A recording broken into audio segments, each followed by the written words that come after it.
are. That's your story. You were an untouchable. That's right, Myra. I was an untouchable. Where did you grow up in India?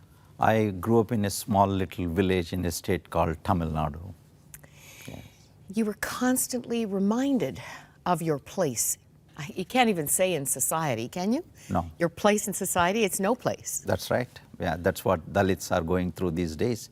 There is no place for them in the society, no place for them in the caste system. They are outcast. They are outside the caste.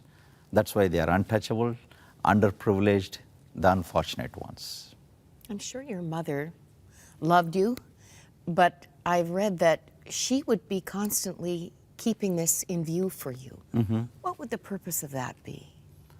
Yeah, that was the sad story of my childhood days, Moira. My mom was constantly telling us we are untouchables.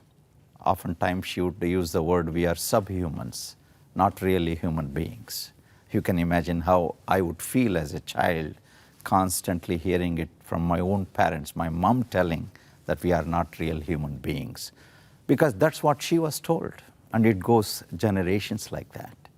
So this is the fate of the Dalit in India today. Now, in my view, this is demonic. It but is, you I had would agree. even more demonstrative Right. evil Right. in your growing up. Tell Right. us about that. Absolutely right. Because my father, by profession, he was a witch doctor, practicing witchcraft, practicing black magic. He used to say that he used to talk to the evil spirits. And thereby he was making money in the village. And you could imagine how totally our family was under the clutches of the evil spirits those days. I could physically see it.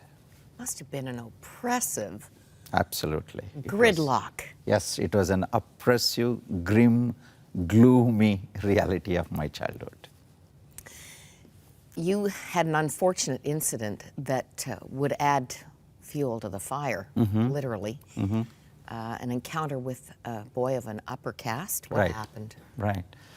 Yeah, I think I was around 11 years then. I was playing cricket with some of my friends, with my Dalit friends. And sometimes we used to play the game with upper caste boys as well. And once as we were playing cricket, I accidentally bumped into an upper caste boy. He was a Brahmin boy. He became very angry that I, being an untouchable, not to touch him. And then he yelled at me saying, "You dirty Dalit dog." And I became very upset, and I had this cricket bat in my hand. It's like your baseball bat, thick and hard. I took it and gave him a whack. He was hurt, he was bleeding. And there was a big commotion in the village. Nearly 100 of his relatives came from nowhere within no time. And they just held me guilty. They said, I have committed something unpardonable and I deserve a punishment. So they told me that in the next 24 hours, we have to leave the village, vacate the village. Your whole family. The whole family. So my parents, as you can imagine, were totally shocked. They were in tears. They couldn't believe that this punishment was given to us.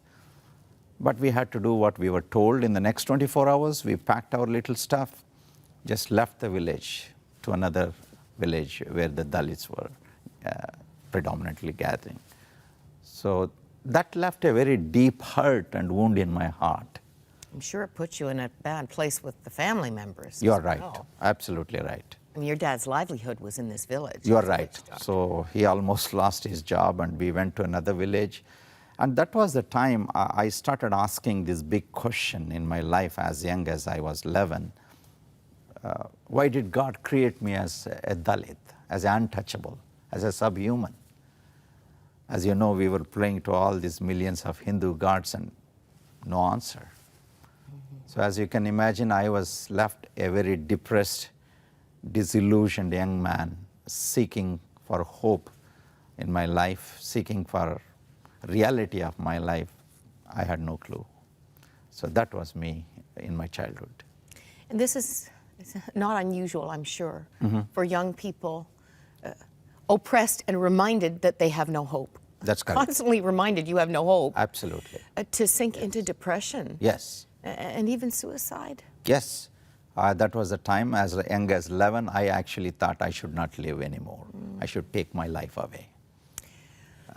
That's the hopelessness to the core. That's the hopelessness to the height. Even today, many Dalits take their lives away just because of the atrocities meted out to them, just because of the discrimination and the ostracization in the society.